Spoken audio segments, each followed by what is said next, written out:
Last time on Shadow Piece, everything seemed to be lost until an invincible duo was formed, the Double Dragon deities. While it is clear to everyone that Kaido's powers are the reason they won, having two dragons is always better than just having one. Future Wano will be even more dangerous, especially after Momonosuke asked Kaido to become his teacher. As the new shogun, he has to put his country first. His father's death will never be forgotten, but grudges are not able to protect the nation. After a night's rest, the land of samurai is quiet. The Scabbers and the other people who fought against Green Bull are still recovering, but none of them are in any actual danger. As soon as the sun rises, Kid and Law are preparing to head out of Wano. Both will follow the same paths they did in the canon story. Kid is the first to leave, as Law still wants to talk about something with Moria. Their alliance has been ongoing for quite some time now, and the relationship is about to end. Before that, Law has something to say. I can't believe I am saying this, but thank you, Moria. At first I just wanted to use you to get my revenge on Doflamingo, but now we got so much closer to learn the true history of the worlds. Don't make things awkward, boy. From the start, I also always planned to use you for my revenge against Kaido. You defeating Big Mom did surprise me, however. So, what are your plans now? Do tell. Law looks at his crew and then back at Moria. Wherever the log post might point. That's how it works after all. Did you forget even that, you lazy government dog? But meeting the man marked by flames will also be essential, as nobody on my crew can read the poneglyphs. And what about you? A conversation between two members of different generations. Two pirates that should feel like rivals to each other, and yet they have formed a different kind of relationship. In the world, many things can happen, but even expert historians in the future didn't see the Alliance of Death coming. It was completely unexpected. Trafalgar D. Waterlaw and Gecko Moria are two of the greatest minds. Understanding their schemes is a nigh impossible feat. We will stay in Wano for a bit longer. There are still things I need to learn and take care of. Once I've finished everything, only the gods know what will happen. So that means I should know. Even Law lets out a slight chuckle at Moria's humor. An unexpected combination, but the two of them worked well together. In this world, there probably was no better partner for this entire operation. A handshake is all that happens. But Law has found another person he cares about. Moria may not be a father figure like Corazon, but you could compare him to a supportive uncle. With the farewell said, most pirates have left Wano. Marco as well took Whitebeard's and Ace's corpses and returned to Sphinx Island, but not before also saying that he will return if Wano ever needs help in the future. For the normal citizen of the country, their everyday life has returned, in the first time since forever. Now the people of Wano can try to cultivate their land and use agriculture to feed themselves. It is a big project, but it also doubles as their training. With the knowledge of Momonosuke's grandfather that the water surrounding Wano is actually rainwater, they plan to create man-made rivers to make nature flourish once again.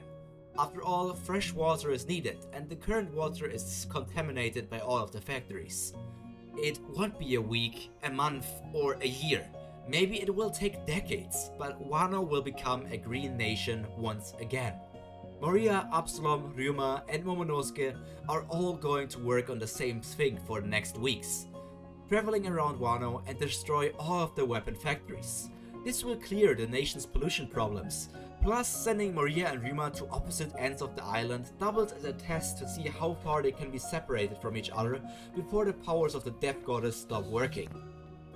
One factory after the other gets destroyed, and the wounds of Wano disappear slowly but surely. Even without these mass production sites, Wano will still produce a lot of weapons.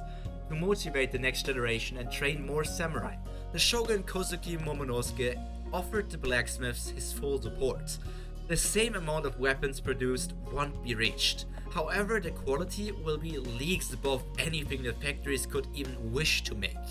In the future, this closed-off country will have countless weapons that rival even the Great Blades or Owazamono and the Supreme Great Blades or Saijo Owazamono. A paradise for any sword lover, and a place any swordsman, swordswoman, or swordsfighter in general has to go to at least once on their journey. Many discoveries were made during this time. While Moria can keep shadows on zombies, no matter how far he is away, Ryuma collapsed as soon as they were separated by 666 kilometers. On one island, that range should be more than enough, but leaving Ryuma behind on Wano won't be possible like that. After the factories got destroyed, Moria spent the next days traveling to different temples to learn more and more about Hisanashi's powers. While doing that, he kept an eye on his death record as well, keeping track of potential new corpses he can seek out to further increase the power of his crew. Absalom, on the other hand, is having a more relaxed time. After destroying Kaido's weapon factories, he spent time in different local villages, and as a hero of the nation, he is obviously quite popular. He keeps saying he wants to settle down in the future, but right now he's going to live life to the fullest. Even the news he read in the newspaper won't make him feel down. He did what had to be done, and Wano is free because of it, so there's no time to feel sad. It's been 4 weeks since the raid on Onigashima, and 3 weeks since Law and others left the island. Absalom kept thinking about the situation of the Beast Pirates, and now he finally has the answers in this newspaper. One brave samurai journalist went on a ship to Onigashima all by himself and interviewed Kaido about his future. To summarize, the article talked about the following things. First of all, the Beast Pirates have significantly reduced the numbers. A lot of members died in the war, and another big number of pirates defected and escaped from Wano. This mainly includes waiters, but pledgers and some gifters also ran away. In the new world, these kind of pirates might be below average, but if they return to paradise or go into one of the blues, they will become extremely dangerous. After all, they were still members of the Yonko Pirates crew. The highest member to disappear without any notice was a member of the Tobiropo. He should have been heavily wounded after his fight, however Kaido's defeat made him jump ship.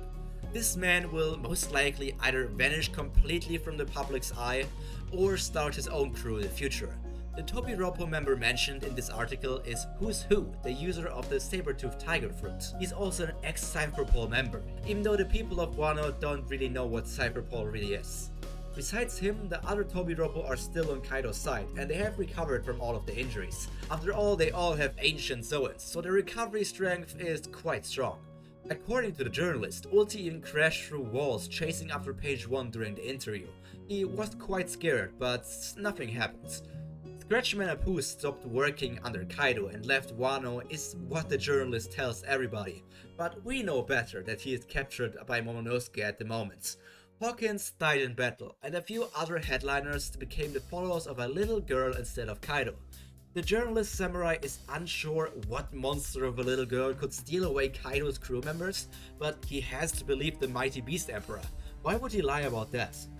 His right-hand man, King the Wildfire, may have recovered from his wounds, but he will have to completely retrain himself. Without a left arm, his sense of balance is all messed up, and all his attacks have become less accurate. As a member of the One-Armed Pirate Club, he has to focus on more than just his physical strength now. Techniques, haki, and other things might be more important in the future. As a way to get more trust from the citizen of Wano, Kaido even offered his child the title of queen, but Yamato instantly refused. Her goal is to become a warrior working for Momonosuke after all, so cutting all ties with Kaido is understandable. With that rejection, the title of queen remains open for now. You might have guessed this already with how the journalist wrote this down in the newspaper. This is what Absalom was most interested in reading. His opponent in the war, Queen the Plague, has now officially been declared dead. This is probably the biggest loss for the Beast Pirates. For long-time members, Queen was very important, as a role model, as a rapper, as a dancer, and as a comrade. And also because of his whole thing that he would be too handsome if he lost some weight. The rift between Beast Pirates and the Samurai of Wano won't close easily, but it is a matter worth pursuing. I mean, the Samurai of Wano hate the Beast Pirates for them oppressing them the entire time, but the Beast Pirates also hate the Samurai for having killed a lot of their people in the war. It was a war, but that still doesn't make any death less impactful. Their combined power, if they work together, may even be the strongest force in the world. From this point onward, Kid already has reached Elbaf, and Law had his little encounter with Blackbeard, but we're not going to talk too much about that. Oh, and yes, Egghead Island also gets attacked by CP0. A lot of things are happening all around the new worlds, while the Strawhat Pirates patch up things in Wano. But what is this? In the horizon, a giant ship is approaching Wano. With an internal pose in the hands of a smiling navigator, a new party is sailing towards Wano Kuni. Who could these people be? And how do they have an internal pose to an isolated country? This and much more in the next episode of Shadow Piece. And that's all from me for today. All that's left to be said is stay happy, stay cultured, and most importantly, stay healthy. This has been Pyroprima, and we will see each other again in the next video. Until then, bye!